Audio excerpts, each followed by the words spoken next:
Bismillahirrahmanirrahim. Assalamualaikum warahmatullahi wabarakatuh. Alhamdulillahil karim ar-Rahman 'allamal Qur'ana khalaqal insana 'allamahul bayan. Asyhadu an la ilaha illallah wahdahu la syarikalah wa asyhadu anna Muhammadan abduhu wa rasuluhu la nabiyya ba'dah wa la rasula ba'dah amma ba'd. Fi hadhil munasabah mubarakah nad'ukum an nadhkurullaha 'azza wa jalla alladzi faddalana wa an'amana ni'aman katsira.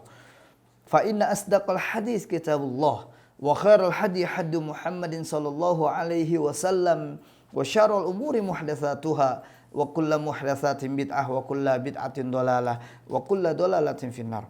Ayyuhas shaimin shaimat mukminin mukminat muslimin muslimat dan para sahabat TLT TV yang dimulakan Allah Subhanahu wa taala. Alhamdulillah kembali lagi hadir untuk menemani semua para sahabat TLT TV di kesempatan yang mulia ini, yakni dalam As-Sirah An-Nabawiyah. Sirah Nabawiyah.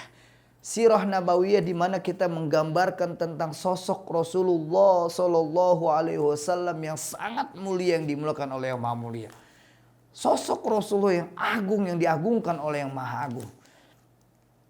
Kemarin kita sama-sama tahu bagaimana ada kelompok as-sabiqunal awwalun.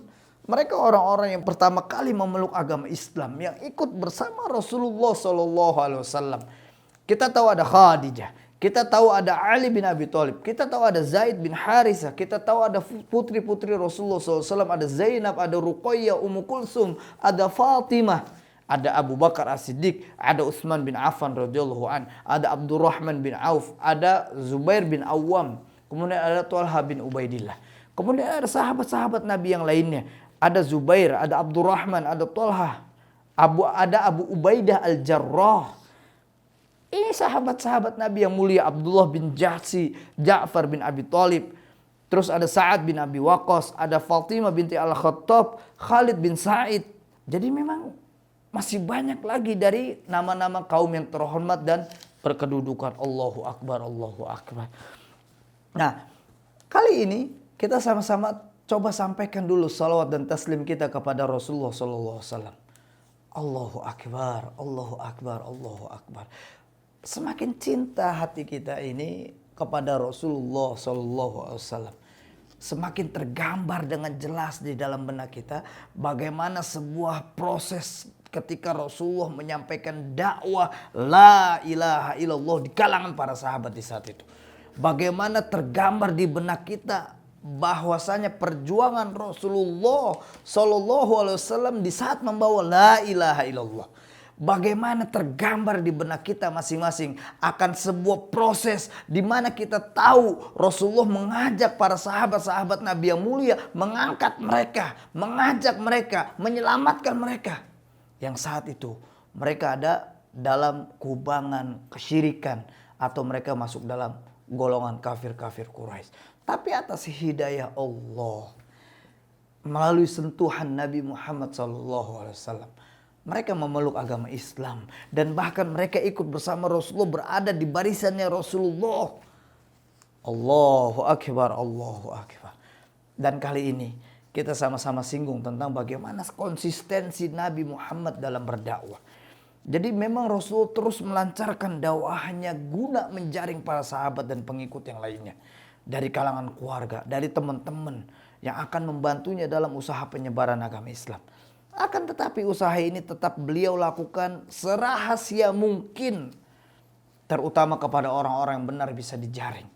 Jadi memang di saat awal-awal dakwahnya Rasulullah ini tersembunyi. Dakwah dengan sembunyi-sembunyi. Dakwah yang memang kita ketahui bahwasanya harus menjaga rahasia-rahasia yang sangat luar biasa. Karena keislaman mereka ini kalau ketika di awal mereka munculkan, mereka pamerkan, mereka perlihatkan, mereka harus siap terima resikonya. Mereka harus siap diculik, mereka harus siap ditangkap, mereka harus siap disiksa, bahkan mereka harus siap dibunuh untuk mempertahankan Islam. Bayangin.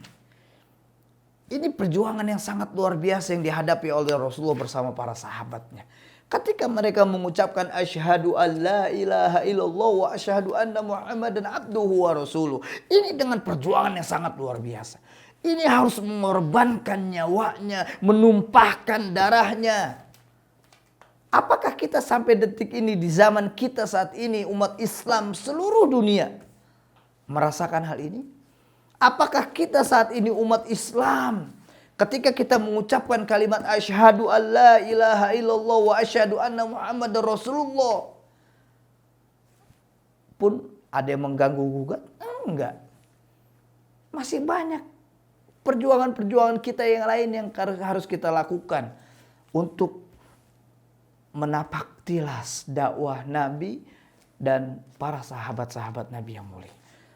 Dan selain itu, selain Rasulullah menunjukkan konsistensi Nabi dakwahnya kepada para sahabat yang mulia, para keluarga, para teman-temannya, kemudian di sini Rasulullah menumbuhkan perasaan aman kepada mereka. Jadi ada karakteristik yang mewarnai dakwah pada masa permulaan ini adalah merahasiakan keislaman bahkan kepada orang-orang yang paling dekat sekalipun.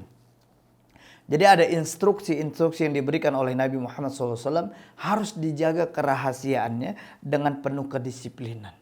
Jadi memang di samping itu Nabi juga membentuk satu kelompok setiap saat menghilang dari khalayak ramai untuk mempersiapkan diri dan menerima latihan. Jadi memang Rasulullah membentuk kelompok-kelompok kecil dengan membaurkan dua orang muslim dengan saudaranya yang kaya dan mempunyai banyak kelebihan harta sehingga yang kaya dapat memberikan kelebihan makanannya kepada saudara yang miskin. Jadi dalam hal ini luar biasa nih. Jadi kebayang nggak ketika mereka muslim tapi harus menjaga rahasianya sebagai dirinya sebagai muslim dengan penuh kedisiplinan. Kemudian Rasul mengatur yang kaya dengan yang miskin. Yang kaya bisa membagi hartanya. Ini luar biasa. Makanya kalau kita tahu betapa dahsyatnya cara Rasulullah SAW berdakwah di saat itu bersama para sahabat-sahabat Nabi yang mulia, ini memang di saat itulah Rasulullah menanamkan perasaan aman kepada para sahabat Nabi-Nabi yang mulia. Allahu Akbar, Allahu Akbar. Insya Allah dari pelajaran ini kita bisa mengambil sebuah hikmah besar. Bahwasanya ternyata Islam di zaman Rasulullah SAW dan para sahabat-sahabat Nabi yang mulia ini memang butuh sebuah pengorbanan yang sangat luar biasa. Artinya adalah ketika kita menjadi seorang muslim, ini harus tertanam di dalam diri kita bersama bahwasanya saya ini sebagai muslim dan saya bangga menjadi seorang muslim. Tapi saat ini kita lihat kaum muslimin pada umumnya, ketika mereka mengatakan saya muslim tapi mereka menutup identitas kemuslimannya, naudzubillah. Kalau dulu jelas ketika mereka menutup identitas sebagai muslim karena memang untuk rahasia, untuk perasaan aman, untuk keselamatan mereka. Yang saat itu memang dakwahnya masih sembunyi-sembunyi. Sekarang sudah terang benderang. Nggak perlu lagi kita menutup diri kita sebagai seorang muslim dengan identitas kita sebagai muslim.